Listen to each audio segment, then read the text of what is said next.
Welcome back to the pod, man. The rap, reality, and perspective.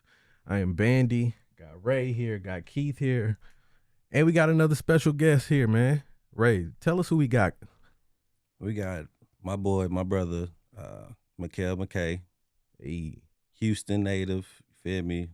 Moved to Louisville as a 8th grader and ended up being one of the best athletes in the whole state. You feel me? D1, Cincinnati, made it to the NFL. You feel me? So we definitely appreciate you coming on, bro. So how you feel? How you been doing, man? What's been going on? First and foremost, man, appreciate you guys for having me. It's a wonderful opportunity, man. Nice group we got here, a bunch of black men. That's power to me, so power to you guys, man. I appreciate that. But hey, everything is good this way, man. Giving honor to God. A lot of motion going on right now, brother. A lot of motion. Yeah. Love to hear that. So I know we been wanting you to come on the podcast, bro. I'm bad for pushing it back. Yeah. So we glad you finally came, man. And what's been going on to y'all in the football world, man? Like, since football is like the most died down sport right now, like, what do y'all think y'all teams is gonna be like? You know, come next year for the offseason. For us right now, man, it's all about building. You know, I took over this program 2 or 3 years ago. It was pretty much a ran down program, and now we put spirit in it. You know, we put the pride back in the Mustangs. Moore is one of those schools now where kids, you know, they want to come to Moore. You know, they want to be coached hard. They know what's there when they get there. We're looking to be pretty good. We got a lot of returning players back. Some key guys that can make players for us. I play young guys right away. Right now I'm coaching the 8th grade team. Flag football, we actually start next week. So be on the lookout for us on the flag football scene. But I'm about building. So, man, we getting those young guys in, you know, giving them an opportunity to play right away. And, you know, we just rolling with the punches. Yeah. I like flag football, man. I joined the flag football league up here. Oh, yeah. Yeah, man. I only lasted one game, though, man.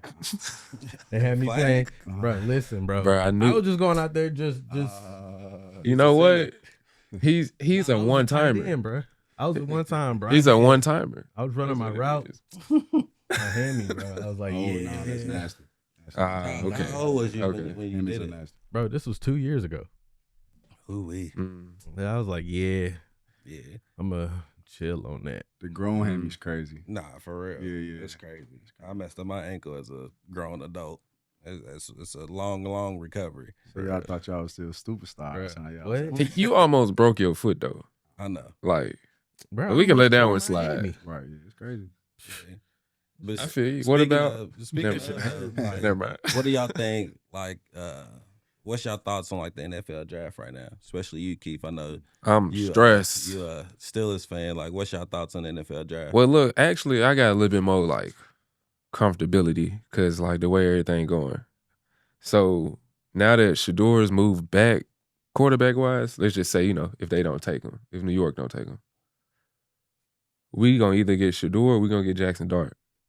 So that's what I gotta live with right now. You feel me? Aaron Rodgers basically there, you know, he just been Aaron Rodgers. I hope Shador go to Pittsburgh, bro, because I would hate for him to go to New Orleans, bro. I would hate for him to go to New Orleans. Biased though, hold on. He an Atlanta fan. Bro, like it will break my heart because I'm a Shador fan. Right. But say with the 9th overall pick and they ended up taking Shador, bro, like I gotta hate him. I gotta hate him. Yeah. So I mean, with like Travis Hunter though, like you played receiver, Kel. Like, do you think that he will like succeed playing both or one or the other? If so, which position? What's crazy is we got a chance to see Travis Hunter about a month ago downtown at the Ali Center. He came in and they gave him the GOAT award. Yeah.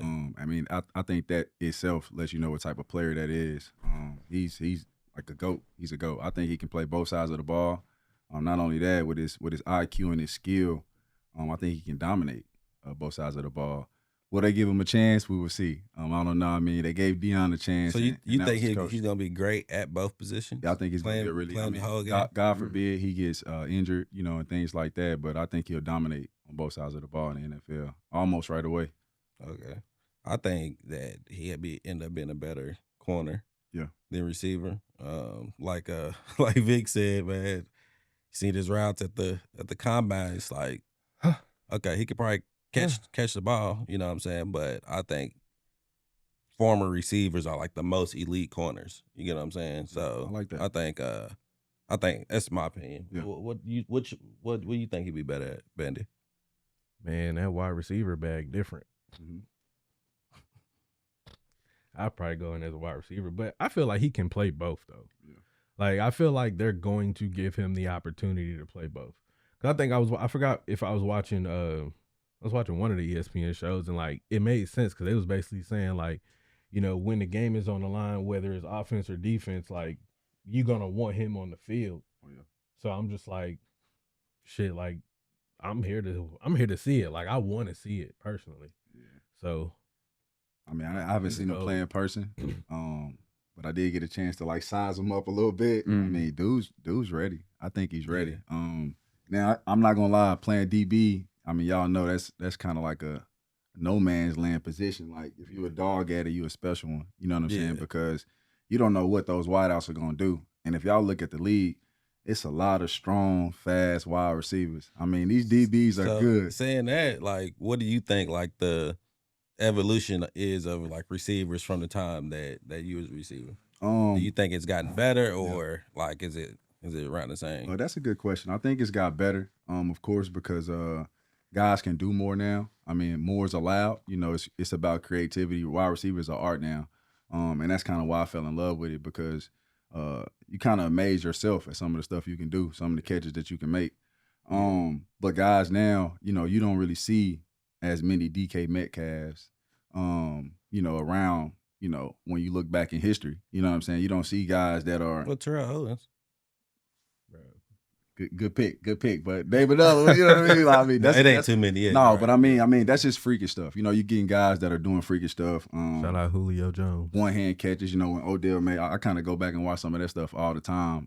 Some of the greatest moments, and you know, it's just crazy. I love to see the game evolve. You know, and trying to get these young guys to get their mind right. Yeah, nah, definitely. The evolution of sports is crazy, bro. Like in every sport these days, like. Yeah. Insane stuff in basketball, football, soccer, fucking double dutch. Like, it don't matter what you're doing. Everybody's exceeding expectations. So, no, facts. Bro, I ain't seen nobody double dutch in a minute, bro. It's been a minute since he did just throw double dutch in there. It's been a minute. No matter what it is. People double dutch, bro. It's just first thing that came. Double dutch videos here recently. Nah, I just, you know, it came to my mind and I said it. Right, yeah. You feel me? Like, it just happened. I think the celebrations got crazier in sports too, especially with Ja Morant right now. Hey, shout out Ja Morant, man. Yeah, shout out Ja. Shout out Ja, man. Yeah. What do y'all think about that? Do y'all think that like they're targeting him like for like that situation? Because I see other players do it, you know what I'm saying, on all levels. And you know what I'm saying, it's not being investigated. Like what's been investigated? I just think, bro, like I think he got to do this. I think he has to like act out like that, even though it's some normal shit, in order for them to stop picking on him, bro. Like, they gonna keep doing it. The bomb, you can't like that's the hardest celebration you ever seen. The grenade, yeah. The bomb, yeah, that shit hard. When y'all watch Ja hoop, he's different. Yeah, Ja's different, and I'm with all the celebrations. I'm with all that.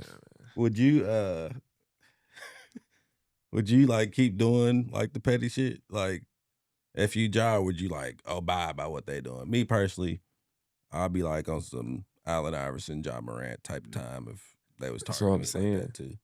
Got to do it. I like it. Got to do it. Or he can't be himself. Not like that. I ain't saying he a killer or nothing, but like, come on, like out there playing the game. You might just do some shit. If it start affecting the money, then I'm just like, all right, bro, y'all got it. But what if you got the money? It don't matter, bro. Just because I got it don't mean I want to give it away. I feel you. I just feel like it's for a purpose. We're going to see all the kids doing it. I just told you. Doing the Ja Morant celebration. Yeah. It's coming. We about to just see bombs. I mean, I think right now he'll be the face of the league, you know, if he didn't have that situation. Yeah, you know absolutely. I think he'd be the face of the league. But I'm not gonna do nothing to mess up my cheese unless I got it either. Like I already got hundreds of millions, like 50,000 here, 20,000 there. I'm not tripping. I'm trying to make a statement. I don't know, man. That shit add up. I just think that, bro, he didn't even do it first. This is crazy. Buddy Hield did it at him on the bench, and he did it back to him. Yeah, but Buddy Hield didn't get in trouble.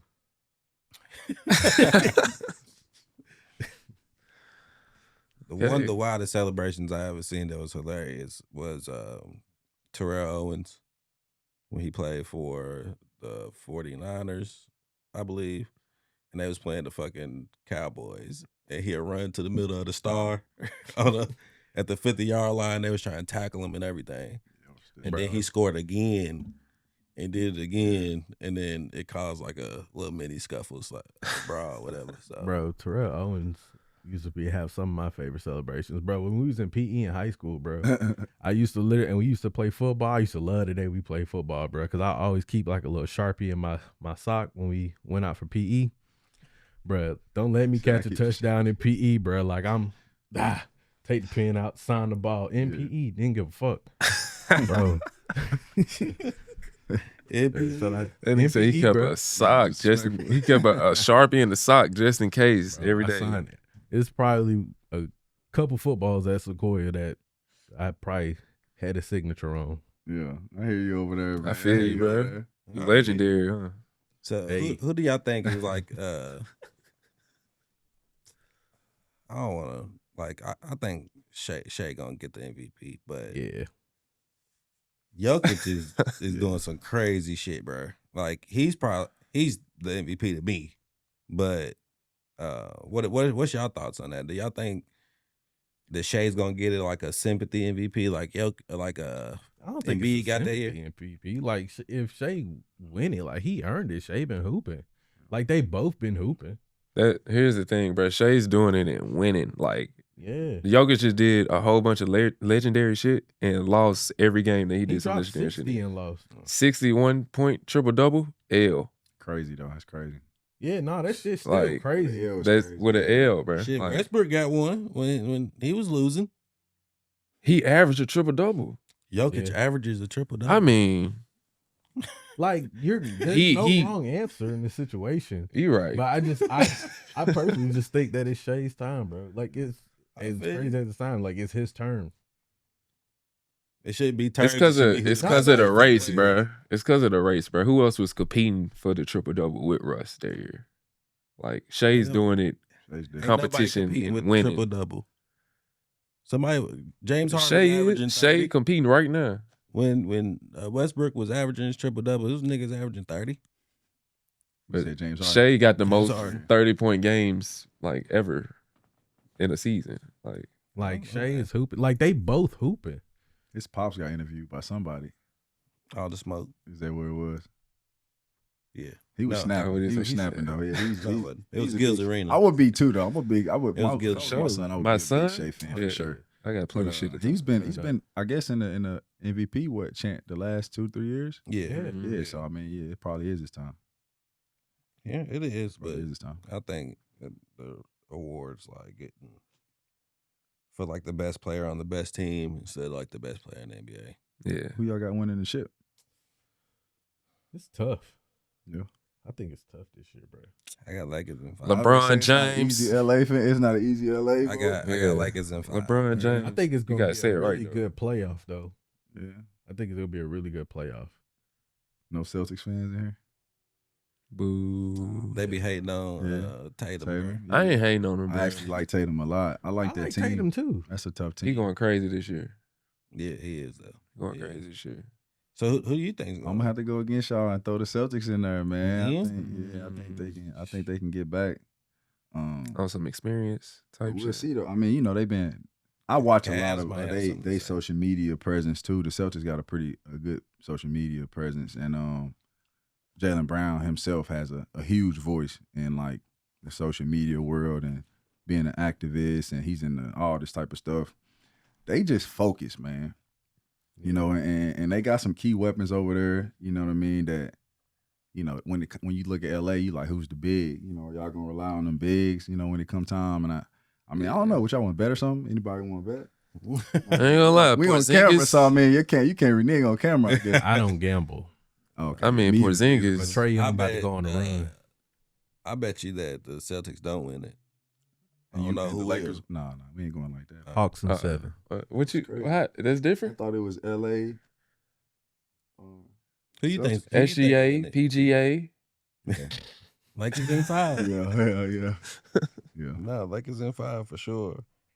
So, we do want to, you know, learn a bit more about your story, man, and you know, a little bit of the things that, you know, motivated you on your journey. Like I said, we had Reg on here before, and you all probably have similar stories, probably different, you know, and you all still reached a plateau of where all young athletes are trying to go. Yeah. So, like, what was the motivation for your journey through football from high school to college to the NFL? My journey was unique. It was very unique. I'm a Houston kid, Texas born and raised. So when I moved to Kentucky in 2008, it's like, where am I at? You know what I mean? It was a long drive to Kentucky. You know what I'm saying? And when I got here, man, you know what I'm saying? A drive? Sheesh. Yeah. Look, Keith from Memphis, like, shit. Yeah. I know. I'm cool with my little 5, bro. You know what I'm saying? It was crazy. So when I got here, of course, basketball was kind of thrown at me as, you know, the primary sport. And I was like, what? That's weird. You know, I'm a football athlete. But I'm just a kid that was looking for opportunity. You know, I came here with a passion for sports. And that's pretty much what guided me along my journey. I started playing basketball right away. You know, met some of my best friends. They're still my friends today. And you know, tried to introduce them in football. Well, it wasn't as easy as an introduction to football for them as it was basketball for me. And we went like 0-10 my freshman year at Moore, man. Don't laugh at us. You know, I was new. Bro, Ray was on the team. Let me say that. Ray was on the team. Y'all went over. Yeah, we went on 10. Y'all was trauma. I was straight though, bro. You didn't have to say that though. No, I just want to throw you in there with me. My high school team was like, ass. I I can't. I was a guy. But it was no. Ray was definitely a guy, man. You But was too as a freshman though. I just felt like at that moment, you know, that no one took football serious in Kentucky. And I transferred schools.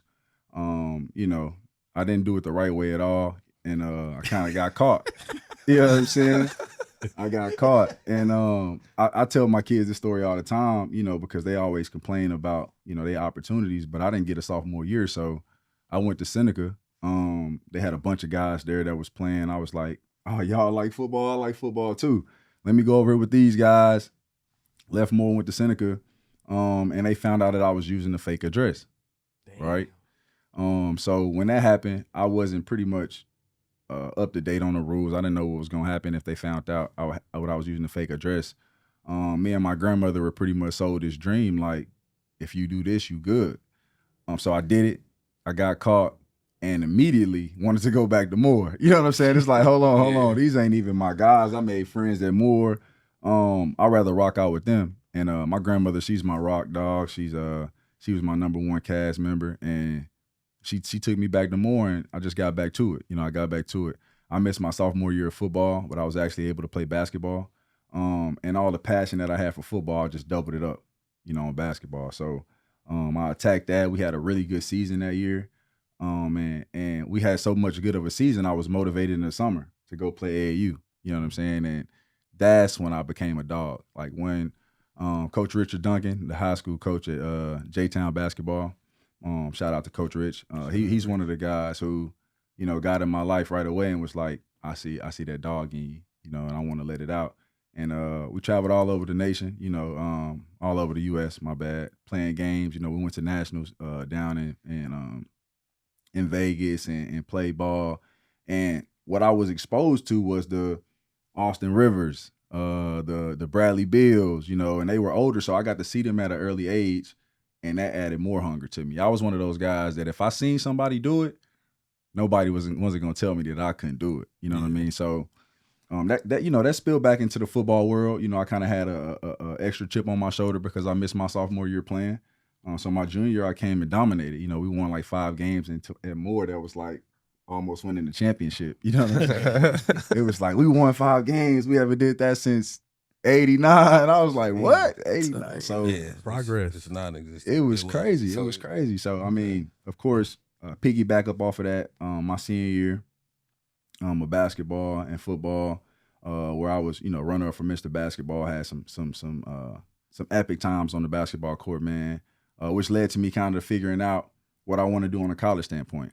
And if any of my kids hear this, and I hope that they do hear this, I want to let them know, like, I had a plan before I had a plan. You know what I'm saying? I believed in myself before I believed in the NFL. I believed in myself before I believed in college. You know what I'm saying? It was always about me feeling like I was unstoppable. I was the guy because I seen it at an early age, right? So if I seen you do it, why can't it be me? But, as you grow and you mature, you have to learn how to put those steps together, right? Yeah. So if I was any of the younger guys now, I would for sure find me a mentor or two. Some guys like you guys, who are doing positive things that these kids really want to do, right? And talk to you guys and ask you questions because just that little support could help them be who they really want to be. So I had another guy named Antoine Horton. Shout out to Horton. He's the AD over at Aircoys. Who kind of got in my ear. He's seen the passion that I have for football. He coached me my junior and senior year at Moore. And he let me know, like, if you get up to 200 pounds, I'm at Moore High School, man. It's not any athletes that are getting recruited by any Division I colleges here. I don't even remember any mid-majors walking through the school for real. Nah, it wasn't. So we didn't even lift weights as a football team. It was keep going. Nah, he's serious. That's insane. He's serious. But Horton pretty much told me, hey man, your film, you got the film that coaches want to see, but you 185, bro. You know what I'm saying? You 6'4", 185. If you can get to 200 pounds, I'll send your tape out to every coach in the nation. So I'm in the school drinking protein shakes and eating granola bars, you know what I'm saying, while everybody else is, doing things that are important to them. I'm doing what's important to me. So in about 2 months, man, I got to 200 pounds and I was at his door, on the scale. And I was like, what's up? Right in front of me, he showed me that he sent my tape out to almost every coach in the nation. Before I knew it, Indiana, Illinois, Louisville, Kentucky, they was all walking through my schools, coming to my class, asking where is MeKale McKay at, right? So then it set into me who I really was, And that was an early age, this is my senior year. Fast forward a little bit of that story. Nobody in the city besides a couple guys are getting these type of opportunities. You got your Devontae Parkers, you got, shout out to Ronnie Baker, a couple guys out here that was doing things on the major, James Quick. These guys were doing things on a major level. I then added my name to that list. And no shade to y'all, man, but I had no intention of going to a Kentucky school at all. Yeah. You know what I'm saying? Like it was no U of L. It was no Kentucky for me. Joker Phillips flew the helicopter and landed on Moore's practice field. It was Charlie Strong was at Louisville. I was able to be recruited by those guys, but then I let them know I didn't plan on going to school in Kentucky, and they took those offers away. Right. So now I was sitting with some schools outside of that, and I had to figure out really what I want to do, and I always wanted to be the best, y'all. Like even that I didn't get to reach the plateau that I wanted to get to, I always wanted to be the best. So I told my coach, Antoine Horton, that I want to go play in the SEC. Not only play in the SEC, I want to win in the SEC. I want to be a freshman All-American in the SEC. And that led me to Arkansas. I signed there on a basketball and football scholarship. I kind of was letting colleges know on my process that if you weren't recruiting me in both sports, that I wasn't going to come to your school. And it's a lot different nowadays, telling my story than kids are, going through right now. I mean, it's crazy right now. I couldn't imagine. Yeah, it was a beast. I couldn't imagine the type of opportunity would have created for us older guys, to play in an era like this. But mine was unique, I didn't get an NIL. You know what I mean? I just got a free ride to Arkansas. You know what I mean? It was just like you get a full ride scholarship to Arkansas. And if y'all kept up with the news or any of that, I was there my freshman year for about 2 weeks, and Bobby Petrino was on the news in a neck brace. And it's like, you in the dorms, you doing your thing, and it's all good. And then CNN, your head coach is on there, and it's just like, dang, what's going on? So we had a big team meeting, and this is all within the first couple weeks. And I didn't realize it was that early. Yeah, it was in the first couple weeks, when I got down there, and he got fired for doing, you know, some crazy stuff, and he was all over the news and everything. So that freshman year was a roller coaster. You know what I mean? I faced so many challenges that freshman year, but I got through it. And when I got through it, I noticed that this didn't feel like what I wanted to do at this school anymore, right? You know, there was no Bobby Petrino. This was the guy who I told I wanted to be a freshman All-American. This was the guy who offered me the last scholarship that they had, knowing that they had, you know, all these top tier quality guys. I started 10 out of the 12 freshman games, you know, my freshman year, all the games my freshman year. So when I got there, they didn't know who I was. They was like, who is this? And not only that, Bobby Petrino was talking crap, you know, before I got there. He was telling all of them who I was and what I was going to come and do. So when I got there, I'm thinking like, yo, what's up? And they like, nah, bro, smoke, you know what I'm saying, off the top. Can you just imagine, though? It was crazy. His life sounded like a movie so far. I ain't gonna. Facts. Real. It was cinema. crazy. I mean, I'm thankful for it all, though, y'all. Like, you know, having the opportunity to play college. You know, I went to Cincinnati, you know, which my grandmother had heart surgery. I transferred. You know, I wrote a letter to the NCAA. They cleared me a right to play right away. So unlike high school, you know, missing my sophomore year, I was praying and hoping that I got to college. I didn't miss my sophomore year. I was almost terrified. Yeah. But you know, they granted me able to play, and that's when it sparked, man, and all the blessings pretty much came after that. That's what's up, man. It's crazy how you had to submit a letter, and nowadays you could just. Oh yeah, it is crazy, right? Enter a portal. I'm out. What'd you say? He said, I'm out. Listen to me, I'm out. I'm out. During the game, like it was a player from Michigan, I think, that actually like went in the portal while they was playing the Sweet 16 game. Portal's crazy, yo. Yeah. I have a question. Yeah. Kind of just like where you are now and like looking back at, you know, like from high school to college and things like that. Is there anything that you would kind of like tell your younger self? You know what I'm saying? Like go back and tell them if you could. Yeah, of course. Don't stop working. Don't stop working, man. Back then, social media wasn't social media. You know, I mean, it was kind of like, I mean, instant messenger for real. That's all it really was. You know what I'm saying? It was just that. But now, you know, everything's broadcasted, and you know, people are able to acknowledge what are you doing. You know, and most of the stuff we see is fake, right? Everybody's able to troll and do different things, but I took a lot of things for granted, right? And I think being a coach, I'm able to be on these guys even tougher because I know that you don't got time for that, right? I really feel like with the mindset that I had, I could have been the best ever. You know, I could have been the greatest ever. But I took a lot of breaks. Even when I didn't think I was taking breaks, or even when I thought I was working hard, I wasn't working hard. You know, I wasn't working hard as somebody else in another city or another state was. So being who I am now and the friends that I have, you know, the networks that I have, the opportunities, I would have definitely pushed myself to the limit, and not taking things for granted to be able to, you know, reap the rewards that come from that. I definitely feel that, and truth be told, I probably tell myself the same thing just to keep going, because you know, kind of similar, but in, you know, like different avenues. Like I kind of see myself, I'm like, if I would have just kept going and just kept being consistent at it, I feel like a lot of things probably would have came a lot sooner. But at the same time, it's like, you know, sometimes it's like just because it comes sooner doesn't mean you're necessarily ready for it either too. But no, I respect that though. Oh yeah, I learned a lot, dog. And just being who I am now, you know, I was just watching like the AI documentary. I don't know if y'all seen that, but like I feel like AI, bro. I'm so blessed and thankful to be who I am now. You know what I mean? Allen Iverson. Yeah, Allen Iverson. Have kids. You know, I got a son and a daughter who love sports. You know what I mean? And now I coach and I'm able to give back and you know, live the lifestyle that I always wanted to live. You know, that I seen my uncle live and these people who I really looked up to live. And just to be able to have a voice is major key in this world nowadays. I don't know if y'all got, I know, you know, Ray has kids. I don't know if any of y'all have kids, but I mean, that's the most important thing. You know, when you have a kid, it's like, I learned that from the OGs. You know, when you have a kid, it's about focusing on them. Yeah. I didn't have the childhood, like I said, my grandmother raised me, so I didn't have the childhood that I wanted as a kid. And that's kind of what struck me when I had my children, to try to be the best dad possible.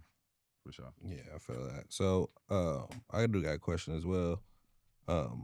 Although you came back, started working at Moore again. What was your motivation to enter being a coach? Because you got a head coaching job for a high school with 1 year of like middle school experience, right? Yeah. So like, what was your motivation, and how did you, what was your mindset to take on that big of a challenge to start coaching and take care of a whole program?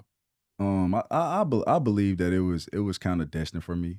I had no intention, and I love Moore, man. I love coaching. I love what I do now, but I had no intention on doing what I'm doing now. I had no intention on being a coach, or even teaching in a building. But it's crazy how life works. I was actually reaching out to some of my mentors after playing ball in the XFL and USFL. I pretty much was at the crib chilling. I went and bought a big crib out in Indiana. I was chilling. I had my son and my daughter. And after 2 years went by, I'm like, golly, you know what I'm saying? It's time to do something. You know what I mean? And I started the mortgage loan originator stuff with Ray. Turned me on to that. I seen Ray pulling in the numbers. I'm like, yeah, Ray, I'm gonna come over there. That look like practice squad money. You know what I'm saying? I'm coming over there, bro. And then missed them days. I noticed, man, after a few months that wasn't really me. That wasn't what I wanted to do for real. And a guy like me, I reached out to my mentors. You know what I'm saying? Hey, y'all, some of my ex-coaches, man, give me some advice. I'm sitting on a bachelor's degree and acting like I'm not even sitting on a bachelor's degree. You know what I'm saying? So I just went back and pretty much got into the city and went back to my old school. There were multiple opportunities to coach. There were when I said I wanted to pretty much come back, and I was looking into things, guys started offering opportunities. And Moore just was like one of those schools where it's home, bro.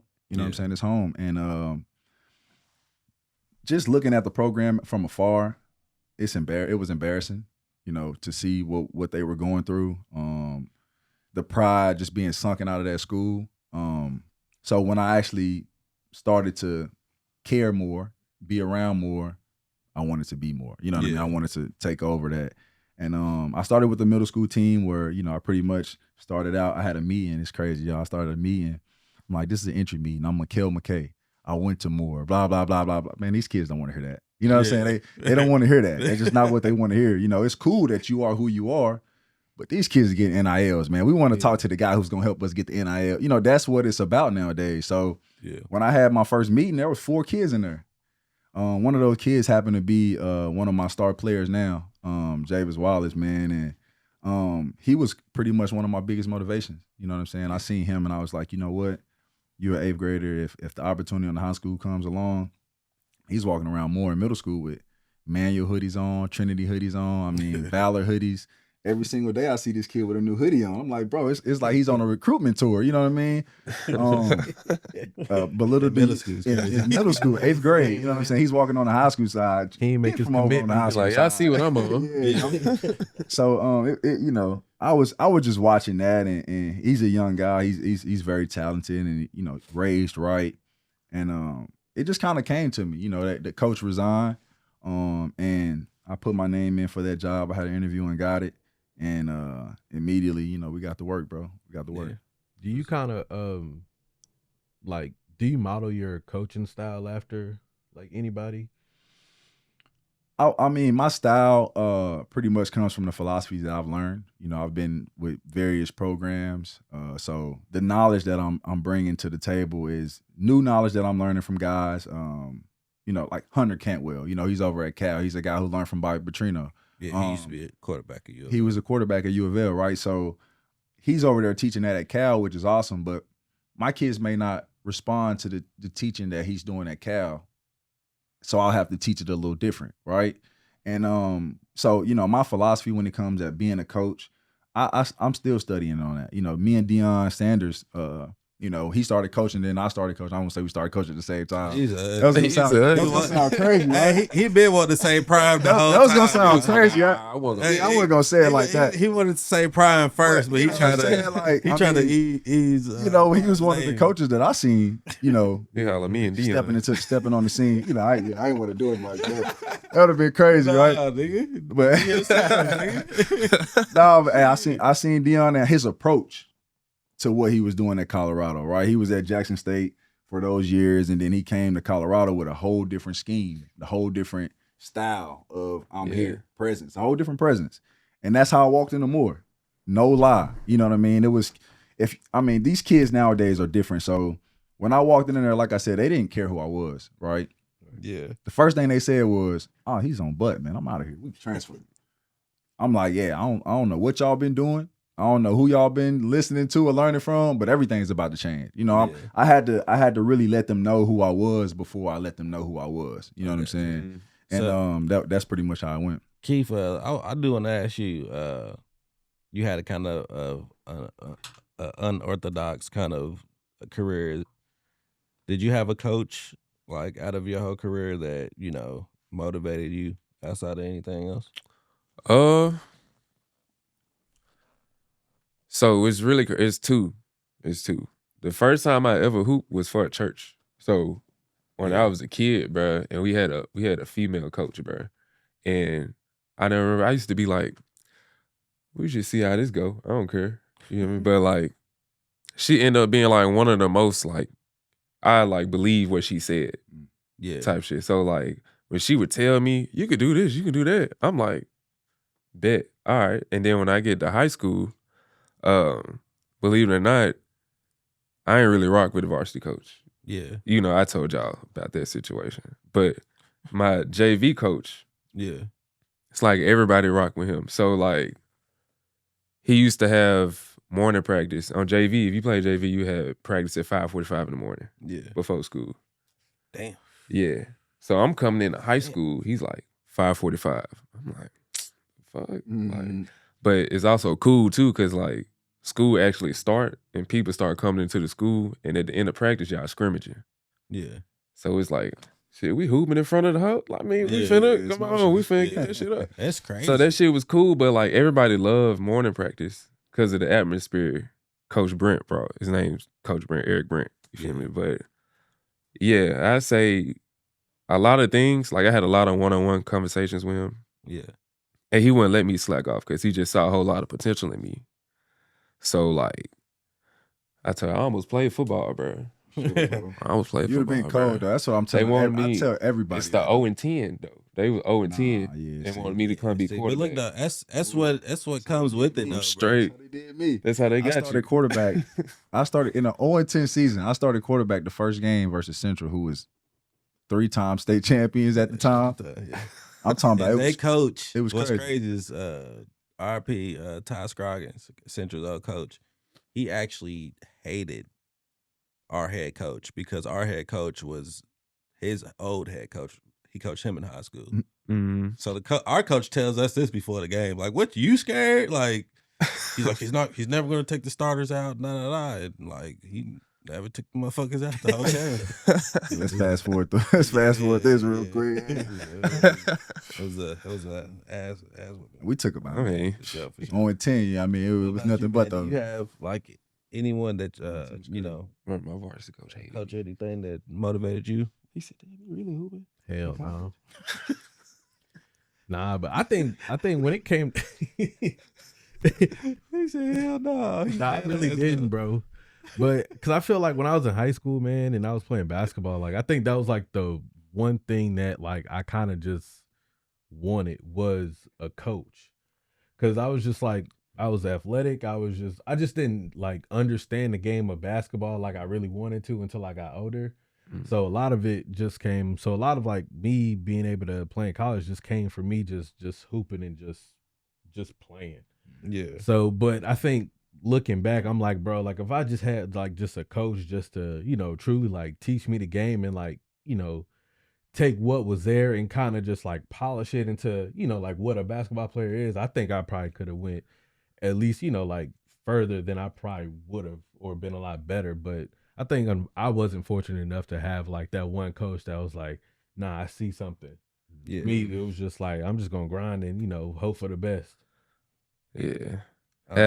Having that coach that show you that they care, Yeah. like does a lot more than like you would Yeah. think at that point in time. 'Cause My most impactful coaches started in Little League football. Yeah. Coach T and Coach Powell. They treated us like, you feel me, we was one of theirs. And they was on us from football, but it wasn't just football. You know what I mean? Like they making sure our grades are straight. mhm. They checking in. They might pop up at your school. You know what I'm saying? Like shit like that. So they was really, really hands on with most of the kids. And when I got to high school, Larry Miller. Oh yeah. At Moore. Shout out Coach Miller for sure. Yeah, shout out Coach Miller. I didn't play my senior year of sports in high school, and he still like helped a college. He still helped me get into college. You know what I'm saying? Like still put a good word in for me. My college coach called him like right in front of me. It was like, you know, tell me about Ray outside of basketball, and he like looked out for me. I was like, woo-wee. I was over there sweating because I used to wild out in high school a little bit. So those was my coaches. That was the most impactful for sure. But like that's to say, you know, it mostly takes like a community, you know what I'm saying, to make like schools or, you know, kids in certain areas successful. So like I know you're coaching at Moore, like how important is like community outreach, you know, in the area, just of hobby in general. I'm actually glad you said that because I think any coach would say community is everything, right? That's how you build, right? So one of the first things we did was attack the community, right? We're doing sponsorships right now where we're trying to get people, small local businesses around our area to come put up, you know, banners and things like that. We always reaching out to our feeder schools, like our elementary schools. But one of my things was the atmosphere, right? You got to have a winning atmosphere. Nobody wants to be around 0-10 teams. No one wants to be around losing teams. So it was just a must that we got to work. You know, we let everyone know that we were here. We made a social media presence, and then we got right to work. And we're still working to this day because we haven't, you know, met the accolades and the things that we want to reach. But I'm so proud of these guys for committing themselves and changing their image. That was, I mean, my slogan at Moore is change the culture. And I really mean that because it's not about the culture being bad. It's not about what the culture is at all. It's about what we want the culture to be. We want it to be community. We want it to be integrity, accountability. You know, we have certain standards as men that we want to instill into these kids. So when they are around people in the community, they're respectable. You know, they help out. You know, if you know, just not the kids that are disturbing the peace. Let's say that. And that was pretty much the name that was carried along when I got there, right? Moore was the people that disturbed the peace, right? I mean, it was just crazy. So it was just awesome to hear, you know, during the games. More kids disturb the peace, Vic. That's what I heard. That's what I heard, you know, just you know, hearing the impact that we've had and we've brought to Moore. The referees, you know, even the officials coming and telling me like, man, your kids are a lot more respectable. You know, we commend them for that. You know, we always talk to them, let them know how proud of them that we are. But you know, we still got a long fight to fight, so we still fighting, brother. Yeah, that's what's up, man. Because the other day we was all talking about like, is everybody like judgmental? Oh yeah, and everybody is. So Everybody motherfucker, if you got some kids that's terrorizing the community. Oh yeah. Oh yeah! You think we about to come watch your football game? Oh no! Hell no! Motherfuckers breaking in the cars, watching you know what I'm saying? Some shit finna pop off. They stealing from the stores and shit. I ain't not trying to watch gridiron games. You know what I'm saying? That's what it is. We called ourselves that for a while to calm that down. You know what I'm saying? Hey, we're not gridiron game. I mean, yeah, but that's crazy, man. That's what's up though. What helped us a lot is they renovated our facilities. Right, they built us an $8 million complex. It's huge and beautiful. You know, it's the type of thing that as a coach, you would want something like that to walk into, you know, and that itself gives you something to stand on, right? You letting these kids know that we're not going to treat, you know, you got to treat this like it's yours. You know what I mean? Don't disrespect it. And we fight that fight every day. You know what I'm saying? Getting them, man. But it's something that you take pride in, and that small thing that JCPS did was awesome because these kids, they feel like they can dream again. You know what I'm saying? For sure. That's dope. For sure. I do want to go back to your football career a little bit and kind of, you know, just kind of get your perspective on what your experience was like, you know, from like the NFL to the UFL. XFL.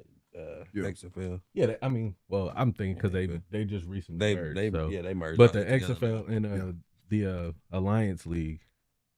Yeah, so I think those are two great leagues, especially at that time. Yeah. As you can see, they starting the UFL now, which you know was back in the day. They had that, and it was an awesome opportunity. But I mean, it's kind of, you want to say it's a G League, but it's just kind of like a B League. You know what I'm saying? Just like the league that's over there by itself. But you got guys that are getting jobs. Yeah. You know what I'm saying? If any of us are guys coming out of high school, even now, you know, these college coaches, they might not recruit you. You know what I mean? You might not have a spot. You know, this transfer portal opens in football, just like it does in basketball. Yeah. You got guys all over the place. Not only that, I was taught for the last 2 or 3 years, I've been talking to college coaches, asking them, you know, I always try to pick people's minds. You know, I'm asking them, what's their lifestyle and their job like? And it's even crazy up there. You know what I'm saying? Your D2 guys, D3 guys, even JUCO guys are taking spots at Alabama. They taking up these spots to where these high school kids, you know, they thinking they got an opportunity, but it's a little different. So, I mean, my experience there was amazing, man. You know, I got to travel again. I got to continue to play sports. It kept my career going, you know, and it was something that my kids, you know, were able to see, and you know, just still living a dream, man. Any of those guys that are playing at those. So being that you know, NFL, XFL, you've been okay. What is your, even outside of that, even coaching, it could be, what's your most memorable football moment? I've been waiting to ask the question. Coaching. Man, this year was a crazy year for us. We were trying to make sure that all the plans and goals that we had, you know, we met those and tried to exceed them. So it was a roller coaster, man. The North Bullet game, you know, it was a crazy game. It was a district game. You know, of course, we wanted to win that game, but we were playing so awful. I mean, it was like a sloppy game. Well, they had the ball. We were down maybe 2 possessions. You talking about like his most memorable? I said out of everything, and I guess it's this one. Any football any football playing, general, any football memory. I thought he meant. I was like, he's wholesome. He's wholesome. Man, I would say, man, memories are kind of off the field. I would say, man, just having the opportunity to be in Dallas with the Cowboys was amazing to me. You know, it kind of like relighted my journey of football. Meeting guys, I know he's not there no more, and he's been in the social media talking crazy about Dallas, but D-Law, DeMarcus Lawrence. You know, shout out to Daniel Ross, who went to J-Town. He was also a Louisville guy who played for the Dallas Cowboys when I was there. So we had 2 Louisville guys on the Dallas Cowboys team. We did training camp in Oxnard, California, you know, which is just an experience in itself. You know, you in California doing training camp, NFL training camp at that. And then, you know, we going through these things during the day, you know, body hurting, mind going through it. And then I found out that D-Law had like a, you know, $15 million condo on the beach, and he wanted me to come over there, right? So I'm like, what? You know what I'm saying? For sure. Like, you know, y'all ready to go? You know what I'm saying? So went over there, man. I'm talking about it's the fattest crib, you know, glass steps, all the back walls it's right on the beach. All the back walls to the beach are glass. You know, you can pull them back, you know, and had a very good time, man. Spent time with those guys. That start hit different. I'd be scared to walk in that mud. Yeah, so that start, you know, just the whole opportunity playing for the Dallas Cowboys was probably, you know, some of the greatest memories that I have. And you know, that's pretty much what it is. So, who's your top 5 receivers all time? All time? Yeah. No order. I'll say Moss, Jerry Rice. I'll say Megatron, Julio, and And I'll say, I'm trying to think of a young guy, man, but I don't want to just throw no names out there. I like Drake London. who you say? Boy, he said Drake London. Hell no. Who? You like Jefferson and Chase? I would probably say Jamar Chase. I'd probably say Jamar Type Chase. shit. You like Pickens? I like Pickens, yeah, for sure. Yeah, tight shit. All right, so we are gonna end this with a little motivation, Kel. So, what motivation would you give to the young athletes out here to reach their goals, whether it's college, pros, you name it? I'll probably just say, you can never be too serious about something that you're serious about. I kind of live by that. I tell my guys that all the time. And a lot of these kids, they not serious. So when you actually find out what you're serious about, you can never be too serious about it. Kind of piggyback off of, if I had the time to go back, one thing I would change, it was just to take this serious, treat it like a job, treat it like my life depends on it. And I think if these guys are that serious about what they're serious about, they got an opportunity to do whatever they want, for sure. I can dig that. Cool, man. So you want to go ahead and give us the outro, Bandy? Because we kind of running over again. Oh. Well, shit. Nah, this definitely was a fun episode, man. I definitely enjoyed, just enjoyed listening to your story. Appreciate you, brother. And, kind of how you, and I think it's dope, man. At the end of the day, I feel like no matter what kind of you did on the field or anything like that, like, I still think that is dope that you was able to just experience that shit. And I think that's fine. I always got respect. Shit. I always got respect for, people who had the opportunity to make it that far. So much respect to you. But other than that, man, we appreciate you guys for watching. As always, man, subscribe to the channel. We coming with you guys heavy this month too, so be on the lookout. Don't forget to follow us on Instagram at _entertainment collective, on TikTok, the R.A.P pod, and follow me, Bandy II, man. We out here. Follow me at LL Cool Ray 502 on IG. You got any handles? Yeah, we on football Twitter, man. More Mustangs football on Twitter. Mine is _McKay2. Hit me up on Twitter, and that's kind of how I rock, bro. Bet. Y'all can follow me on IG, AK Wallace 0, AK The Shooter. That's the photography page, and then follow the Entertainment Collective. Like, comment, subscribe. Yeah. See y'all next time. Appreciate you, bro. Yes, sir. Yes, sir.